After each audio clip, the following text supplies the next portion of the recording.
सिकिलारा सुरंग में 17 दिन से फंसे 8 राज्यों के 41 श्रमिक सकुशल बाहर आ गए। बहुत खुशी और हर्ष का विषय है। पहली बार इस दुनिया में लोगों ने देखा कि भारत में एक श्रमिक की भी उसके जीवन का क्या कीमत है। उसके लिए केंद्र सरकार के प्रधानमंत्री नरेंद्र मोदी स्वयं मॉनिटरिंग कर रहे थे और उत्तराखंड सरकार भी पूरी तरह से लगी हुई थी। लगभग 20 से अधिक एजेंसियों का योगदान रहा। 400 घंटों से अधिक का राहत और बचाव कार्य चलाया गया।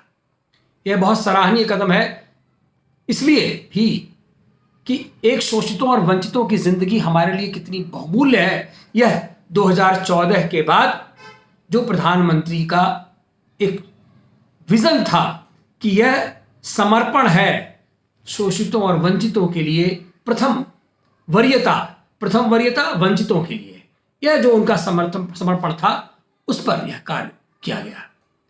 सबसे महत्वपूर्ण यह रहा कि इसी देश में कुछ समय पूर्व भोपाल में गैस त्रासदी हुई थी, जहां हजारों की संख्या में घर उजड़ गए, परिवार बर्बाद हो गए, कितने लोग मर गए, लाखों लोग उससे प्रभावित हुए।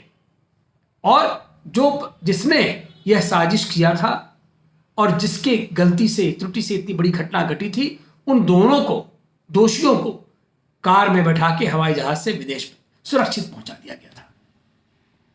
तब लोग लड़ते रहे, संघर्ष करते रहे, उच्च न्यायालय, सर्वोच्च न्यायालय तब भी इस देश में थे, लेकिन कोई किसी की सहायता नहीं कर पाया। और वो आज भी वह परिवार उसके शिकार हैं, बेबसी के शिकार है, व्यवस्था के शिकार है। उनकी त्रासदी अभी समाप्त नहीं हुई है।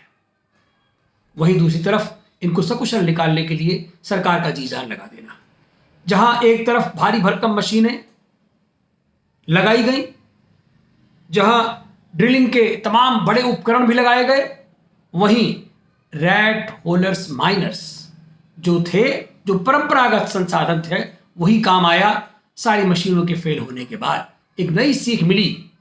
यह भी एक सीखने की चीज हम लोगों को सामने आई कि चाहे परंपरागत कितने भी तौर तरीके आपके पास हैं, आप उपकरण लाइए, वैज्ञानिक तरीकों पे जाइए, लेकिन जो अपने परंपरागत तरीके हैं उनको नहीं छोड़ना है, उनके साथ ही आगे बढ़ना है। तेजी के क्रम में हम उन परंपरागत तरीकों को भुला देंगे तो हमें उपकरण कभी वो काम नहीं कर सकते जो हमारे परंपरागत तौर तरीके से। उसका वैज्ञानिक है, वह पढ़े लिखे नहीं है, लेकिन वह उसके जानकार है, वैज्ञानिक है, उनका भी सम्मान किया जाना चाहिए।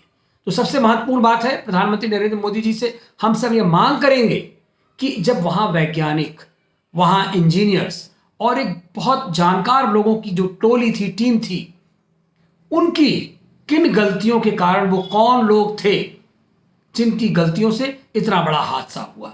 और यह हादसा पहली बार नहीं हुआ, यह बराबर हो रहा है। उस प्रगति के मार्ग में लोग साजिशकर्ता भी हो सकते हैं, उनको भी, और जो इसमें इन्वॉल्व हैं उनको भी जब तक मृत्युदंड, उनके विरुद्ध 307 के तहत उन पर मुकदमा चलाया जाए और 307 के